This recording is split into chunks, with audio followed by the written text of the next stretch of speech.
A mother mourns her 3 young children as the death toll in Gaza surpasses 44,000 since the start of Israel's war with Hamas. The ICC says there are reasonable grounds to believe Benjamin Netanyahu and his now former defence minister are responsible for war crimes and crimes against humanity in Gaza.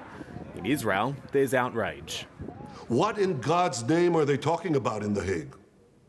The arrest warrants issued say the pair used starvation as a weapon of war and made decisions resulting in murder, persecution and inhumane acts against Palestinians in Gaza.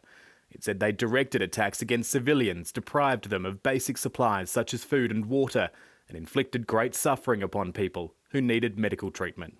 This when we do everything in our power to avoid civilian casualties. The ICC also turned its attention to Hamas, its military commander Mohammed Deif, whom Israel claims to have killed but which Hamas has not confirmed, also accused of war crimes, including murder, torture, rape and taking Israeli hostages by Hamas on October 7, the most grievous offences allegedly against female hostages.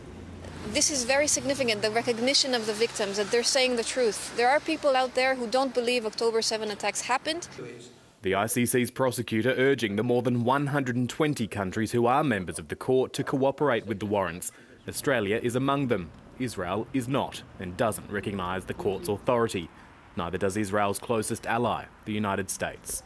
We fundamentally reject the court's decision to issue arrest warrants for senior Israel officials. The decision of the court has to be respected and implemented. The ICC can't enforce these warrants itself. It relies on the countries which back it, and already multiple nations have said they will follow their obligations for arrest, including the Netherlands, France, Ireland and Canada. Australia hasn't gone that far, issuing a vague statement saying it respects the independence of the court.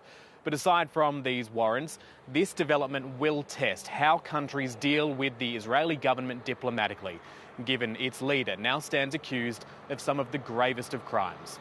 Matthew Doran, ABC News, Jerusalem.